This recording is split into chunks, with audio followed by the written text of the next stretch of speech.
बीजाणुद्भिद पौधे हैं। बीजाणुद्भिद और युग्मोद्भिद का क्या मतलब होता है पहले समझिए। बीजाणुद्भिद का मतलब होता है जो बीजाणु पैदा करता है, और युग्मोद्भिद का मतलब होता है जो युग्मक पैदा करता है। नर युग्मक मादा युग्मक में संलयन होता है, आपको पता होगा, है ना। देखिए ये जो आवृत बीजीय आपको पौधे दिख रहे हैं, पेड़ पौधे, ये वास्तव में बीजाणुद्भिद है, क्योंकि ये अपने आप में बीजाणु पैदा करते हैं। अभी तक आपने लघु बीजाणु लघु बीजाणु लघु बीजाणु यानी परागकण को 10-20 बार पढ़ा आपने। तो पौधे ने क्या बनाया, लघु बीजाणु बनाया। वैसे ही एक जो है दीर्घ बीजाणु भी बनता है, गुरु बीजाणु भी बनता है, वो मादा में बनेगा, अभी बताऊंगा मैं आपको। अभी तो हम नर की संरचना पढ़ रहे हैं। तो नर की संरचना जो पुमंग है, परागकोश है, उसके अंदर क्या बना, उसके अंदर बना लघु बीजाणु। तो जो बनाने वाला है बीजाणु बना रहा है, तो बीजाणुद्भिद हुआ ना। बीजाणुद्भिद का मतलब बीजाणु बनाने वाला, और युग्मोद्भिद का मतलब जो युग्मक बनाएगा। ठीक है, तो अभी जो मुख्य पादप है वो बीजाणुद्भिद है, उसने लघु बीजाणु बनाया, और वैसे ही गुरु बीजाणु भी बनाएगा, मैं बताऊंगा आपको। तो लघु बीजाणु जो बना, जो परागकण बना, उससे नर युग्मोद्भिद बनेगा, जिसमें युग्मक बनेंगे। तो इसको थोड़ा सा मैं आपको पहले बता देता हूं। देखिए जैसे कि ये परागकण है, देखिए ये परागकण है ना, इसको हमने कहा लघु बीजाणु। फिर इससे बनता है युग्मोद्भिद। युग्मोद्भिद का मतलब जो युग्मक बनाएगा। तो युग्मोद्भिद क्या होता है पता है, सिर्फ ये पॉलन ट्यूब बन जाएगा, पराग नलिका। अब ये पूरी संरचना युग्मोद्भिद होगी, बस इतनी ही है यहाँ पर। लघु बीजाणु है परागकण, जो बीजाणु है एक प्रकार की।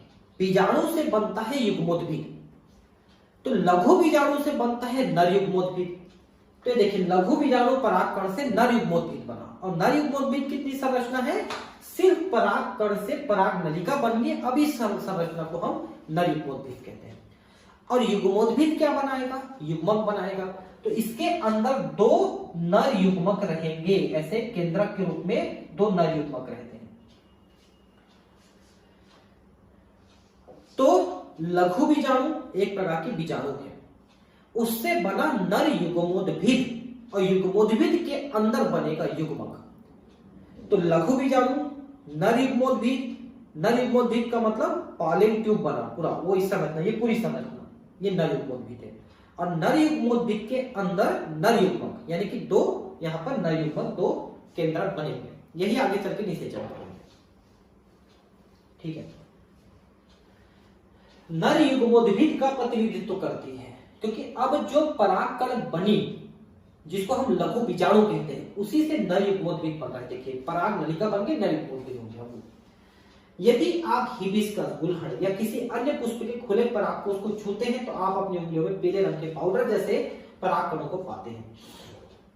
अरे भाई हिबिस्कस गुलहड़ किसको कहते हैं, वो लाल रंग का फ्लावर नहीं होता है, ऐसे फैला हुआ टाइप का, जिसको आप देवी माता में चढ़ाते हो, उसको मदार बोल देते हैं कई बार आप। तो मदार नहीं, गुलहड़ है।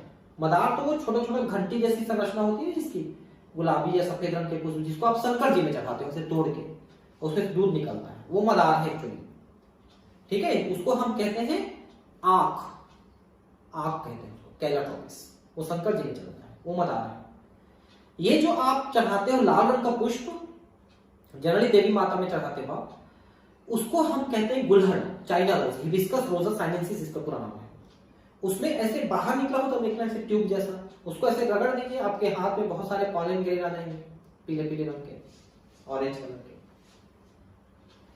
एक कांच की स्लाइड पर एक बूंद पानी डालकर उस पर यह परागकण छिड़कें और एक सूक्ष्मदर्शी में देखें, आप निश्चित रूप से आश्चर्यचकित हो जाएंगे कि विभिन्न प्रकार की प्रजातियों के परागकण विन्यास, आकार, रूप, रंग एवं बनावट में भिन्न भिन्न दिखते हैं। ठीक भी है, ठीक है, भिन्न भिन्न दिखते हैं। ये परागकण के विकास की संरचना है, मैं बताऊंगा आपको कैसे पराग नलिका बनाती है। तो अभी तो ये समझिए कि पहले परागकण जो है अलग अलग पौधों के, वो अलग अलग प्रकार के दिखते हैं, रंग, रूप, आकार सब कुछ में अलग दिखते हैं। परागकण सामान्यतः गोलाकार यानी गोली होते हैं, जिनका व्यास लगभग 25 से 50 माइक्रोमीटर होता है। बहुत छोटा। माइक्रोमीटर का मतलब 10 के घात -6 माइक्रोमीटर होते हैं। तो 25 से 50 माइक्रोमीटर इसमें सुस्पष्ट रूप से 2 परतों वाली होती है। चलिए देखते हैं। पहले यहां पर दिया नहीं है, मैं आपको बताता हूं, फिर से बताता हूं। ये परागकण है, ठीक है, और परागकण में बाहर जो है एक एक्साइल नाम का स्तर होता है, ठीक है। ये जो एक्साइल होता है ये जैसा मैंने बताया सूक्ष्म जीवों से, अम्ल से, क्षार से प्रतिरोधी होता है और सैकड़ों हजारों सालों तक भी खराब नहीं होता है। ये स्पोरोपॉलिनिन नाम के एक पदार्थ का बना होता है एक्साइल, और इसमें कुछ यहां पर छिद्र होते हैं जिसको जर्म पोर्स या जनन छिद्र कहते हैं। यहीं से पराग नलिका बन के बाहर आती है, ठीक है। परागकण सामान्यतः गोलाकार होते हैं जिनका व्यास इतना है, सुस्पष्ट रूप से 2 परतें होती हैं। कठोर बाहरी भित्ति को बाह्य चोल यानी एक्साइन कहते हैं जो स्पोरोपॉलिनिन की बनी होती है। इस शब्द को जरा ध्यान रखेंगे, स्पोरोपॉलिनिन एक केमिकल है जो सर्वाधिक ज्ञात प्रतिरोधक कार्बनिक सामग्री है। कार्बनिक सामग्री का मतलब जो जीवों के अंदर बनती है वो कार्बनिक होती है, ठीक है। तो सबसे कठोर कार्बनिक पदार्थ है, सबसे प्रतिरोधी, कठोर नहीं प्रतिरोधी मतलब जिसमें सूक्ष्म जीवों का, अम्ल का, क्षार का कोई असर नहीं होता, ठीक है। यह उच्च ताप तथा सुदृढ़ अम्लों एवं क्षारों के सम्मुख भी टिक सकती है। अभी तक ऐसा कोई भी एंजाइम पता नहीं चला है जो स्पोरोपॉलिनिन को निम्नीकृत कर सके और उसको नष्ट कर सके। ऐसी कोई एंजाइम अभी तक नहीं पता चला है। परागकण के बाह्य चोल में सुस्पष्ट द्वारा के रंध्र होते हैं जिन्हें जनन छिद्र कहते हैं। मैंने बताया ना कि 3 जनन छिद्र होते हैं जनन, जहां पर स्पोरोपॉलिनिन अनुपस्थित होते हैं, मतलब एक्साइन वहां पर नहीं होते, और यहीं से पराग नलिका बन के बाहर आती है। परागकण जीवाश्मों की भांति बहुत अच्छे से संरक्षित होते हैं क्योंकि उनमें स्पोरोपॉलिनिन की उपस्थिति होती है ना। बाह्य चोल में प्रतिमानों एवं डिजाइनों की एक आकर्षक सारणी स्तंभों की पंक्तियां प्रदर्शित की गई है। चित्र 2.4 देखिए, जो बाह्य चोल है, एक्साइन है, मैंने अभी कुछ देर पहले बताया, उसकी बाह्य रंग रूप अलग अलग होती है अलग अलग पौधों के परागकणों में, इसलिए वो परागकण अलग अलग पौधों के पहचाने जा सकते हैं कैसे दिख रहे हैं करके। आपका क्या विचार है, बाह्य चोल सख्त कठोर होना चाहिए या नहीं? जनन छिद्र के क्या कहते हैं? तो सख्त या कठोर होना तो आवश्यक है ना भाई, नहीं तो जैसे ही वो हवा में निकलेगा उसके ऊपर सूक्ष्म जीवों का अटैक हो जाएगा, वो नष्ट कर दिए जाएंगे, हो सकता है वो निषेचन ही ना कर पाए, इसके बचाव के लिए। और जनन छिद्र का कार्य है वहां से पराग नलिका बाहर निकलती है। परागकण की आंतरिक भित्ति को अंतःशोल कहा जाता है, इंटाइन कहा जाता है। यह पेक्टोसेलुलोज का बना होता है, पेक्टिन और सेलुलोज, ठीक है, पेक्टोसेलुलोज कहते हैं। सबसे बाहर का मैंने एक्साइन बताया जो स्पोरोपॉलिनिन का बना है, उसके अंदर वाला जो भाग है वो इंटाइन कहलाता है, अंतःचोल, और ये पेक्टोसेलुलोज यानी पेक्टिन और सेलुलोज की बनी होती है। परागकण का जीव द्रव्य एक प्लाज्मा भित्ति से आवृत होती है, तो एक झिल्ली जैसी और रहती है जिससे वो जुड़ी रहती है। जब परागकण परिपक्व होता है तब उसमें 2 कोशिकाएं, कायिक कोशिका तथा जनन कोशिका समाहित होती है। अब चित्र देख के इसको मैं बताता हूं आपको। देखिए, परागकण जब परागकोश से बाहर निकल करके वर्तिकाग्र में पहुंचती है मादा के, तब तक इसके अंदर की जो अगुणित कोशिका केंद्रक है, ये जो कोशिका है या केंद्रक है, ये अगुणित है ना, क्योंकि अर्धसूत्री विभाजन से बनी थी, आपको ध्यान होगा। ये निकल के गई, उससे पहले इसमें एक बार समसूत्री विभाजन हो जाता है, और समसूत्री विभाजन होने से ये अंदर ही अंदर 2 कोशिका में बढ़ गई। देखिए, एक बड़ी कोशिका होती है, इस बड़ी कोशिका को कायिक कोशिका या वेजिटेटिव सेल कहते हैं, और एक छोटी कोशिका होती है जिसको हम जनन कोशिका कहते हैं। ये 2 कोशिका में बढ़ गई, ठीक है। देखिए आगे, और मैं थोड़ा सा बता देता हूं। आगे जब ये मादा के वर्तिकाग्र में पहुंचती है। ये मादा की वर्तिकाग्र है, यहां पर पहुंची, ये वर्तिका है और नीचे अंडाशय है जिसके अंदर आपको अंडाणु मिलेंगे। इसकी संरचना हम बाद में देखेंगे। जब यहां पर ये परागकण पहुंचा, ठीक है, ये परागकण पहुंच गया ऐसे, तब तक इसमें दो कोशिका बन चुकी है, एक छोटी कोशिका एक बड़ी कोशिका, ठीक है। ज्यादातर में 60% में दो कोशिका रहती है, बाकी 40% पादपों में ये तीन कोशिका बन चुकी रहती है। ये जो जनन कोशिका छोटी वाली है ये आगे और विभाजन करेगी, तो 40% में तो पहले से विभाजन कर चुकी है, लेकिन 60% में पहले से विभाजन नहीं कर चुकी है, ये यहां पहुंचने के बाद विभाजन करेगी। अब होता क्या है देखिए कि जब ये मादा के वर्तिकाग्र में पहुंच जाती है तब ये जनन कोशिका की केंद्रक जो है, या कोशिका ही समझिए, ये पुनः विभाजन होकर दो बना लेती है। और ये जो कायिक कोशिका है बड़ी वाली, ये पराग नलिका बना के बाहर आती है। ये पराग नलिका बना के बाहर आई। कौन आई?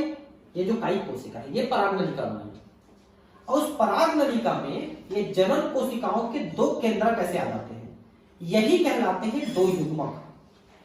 दो युग्मक कहलाते हैं। परागकण है, परागकण के अंदर एक केंद्रक है जो अगुणित है, वो पहले दो कोशिका में अंदर अंदर विभाजित हो गई, एक बड़ी कायिक एक छोटी जनन।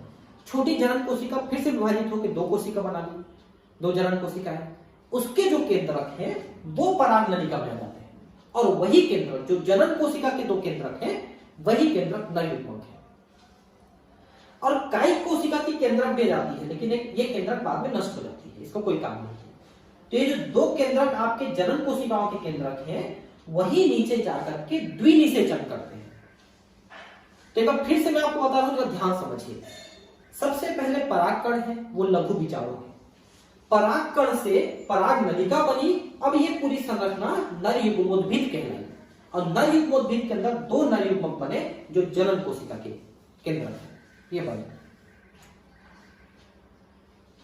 तो जनन कोशिका और कायिक कोशिका दो कोशिका हुई। कायिक कोशिका बड़ी होती है जिसे प्रचुर खाद्य भंडार तथा एक विशाल अनियमित आकृति का केंद्रक होता है। जनन कोशिका छोटी होती है और कायिक कोशिका के जीव द्रव्य में तैरते रहती है। असल में क्या होता है देखिए कि जब ये कायिक कोशिका और जनन कोशिका बनी तो जनन कोशिका कायिक कोशिका के अंदर घुस जाती है, और यहीं पर इसके अंदर ही ऐसे तैरते रहती है कोशिका, और उसी के अंदर विभाजित होती फिर से दो, और दोनों केंद्रक वहां पर मुक्त हो जाते हैं। तो जब एक कायिक कोशिका ऐसे जो बनाती है पराग नलिका, उसमें इसी के दो केंद्रक जो है आ जाएंगे ऐसे, और इसका केंद्रक भी आ जाएगा, लेकिन इसका केंद्रक नष्ट हो जाएगा, वो दो केंद्रक है वो रहेंगे बस, इसका मतलब। तो जीव द्रव्य में पहुंच जाती है, जो कायिक कोशिका है उसके जीव द्रव्य में घुस जाती है जनन कोशिका। यह तरकु आकृति घने जीव द्रव्य और एक केंद्रक वाला है। कौन? जनन कोशिका।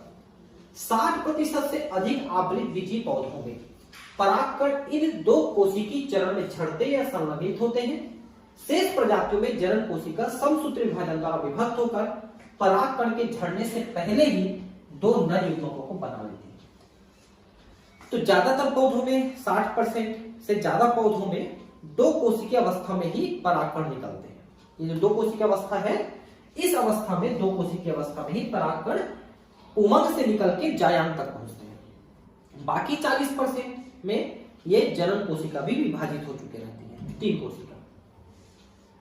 अनेक प्रजातियों के परागकण कुछ लोगों में गंभीर एलर्जी, श्वसनीय वेदना पैदा करते हैं, जो कभी कभी चीरकालिक श्वसन विकार, दमा, श्वसनीय शोथ आदि के रूप में विकसित हो जाते हैं।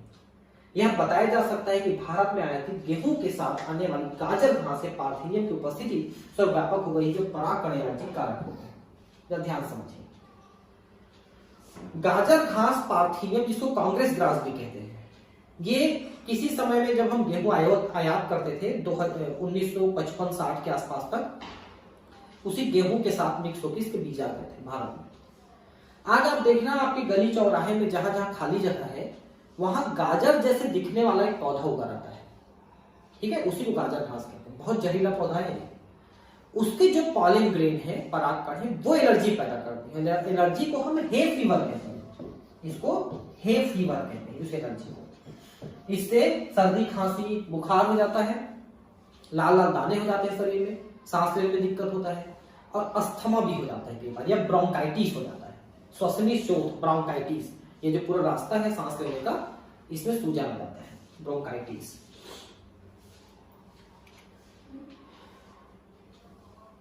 एक और पौधा होता है एम्ब्रोशियम करके, एम्ब्रोशियम, उसका भी परागकण एलर्जी पैदा करता है।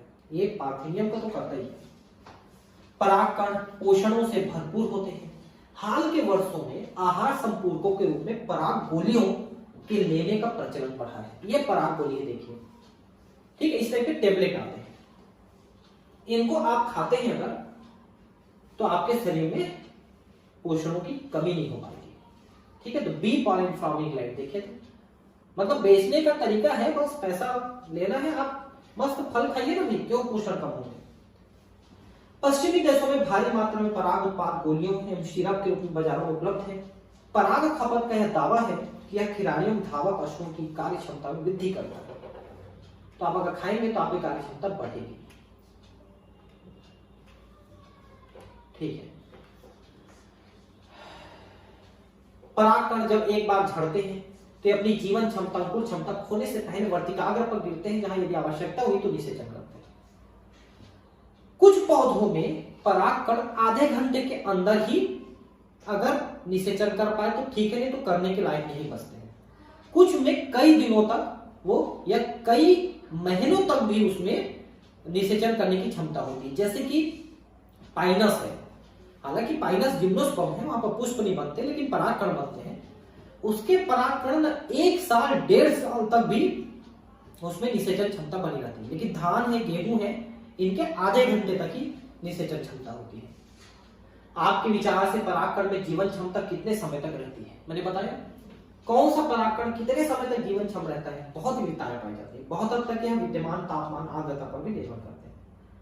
कुछ अनाज जैसे धान गेहूं में परागकण अपनी जीवन क्षमता बहुत जल्दी लगभग 30 मिनट में खो देते हैं, जबकि गुलाबवत, रोजेसी, लेग्यूमिनेसी तथा सोलेनेसी, देखिए गुलाबवत में, रोजेसी में रोज आपका गुलाब है, लेग्यूमिनेसी में सारे दाल वाले पौधे हैं, सोलेनेसी में आपका आलू है ना, टमाटर है आदि। कुछ सदस्यों में परागकणों की जीवन क्षमता महीनों तक बनी रहती है। आपने शायद सुना होगा कृत्रिम गर्भाधान के लिए मानव सहित बहुत से जानवरों के वीर्य शुक्राणुओं का भंडारण किया जाता है। बहुत से प्रजातियों के परागकणों को द्रव नाइट्रोजन -196 में कई वर्षों तक भंडारित करना संभव है। अगर आपके पास उच्च प्रजाति का बढ़िया कोई पौधा है, उसके परागकण को आप संरक्षित रखना चाहते हो तो द्रव नाइट्रोजन में आप रख सकते हो। इस प्रकार से भंडारित पराग का प्रयोग बीज भंडार बैंक के रूप में की भांति पराग भंडारों बैंकों के रूप में फसल प्रजनन कार्यक्रम में किया जाता है। मतलब कि आप उन अच्छे क्वालिटी के परागकणों का प्रयोग अपने पादपों को निषेचित कराने में कर सकते हो। जैसे क्या करते हैं, देखिए कि जो उच्च प्रजाति के पशु हैं, जैसे मान लो कोई बैल, मतलब बैल है, ऑक्स है, और या मेल बुलॉक है, मतलब ये बुफेलो है, भैंसा है, उनके वीर्य को संग्रहित कर लेते हैं और उनको देश के विभिन्न हिस्सों में भेजा जाता है अच्छे क्वालिटी वाले का, और वहां की गायों का, भैंसों का उससे प्रजनन कराया जाता है। तो उनके जो बच्चे हैं वो अच्छी प्रजाति के होते हैं। इस प्रकार से पौधों में भी कर सकते हैं, ठीक है। अगले क्लास में मैं आपको मादा प्रजनन के बारे में बताऊंगा, ठीक है। Thank you.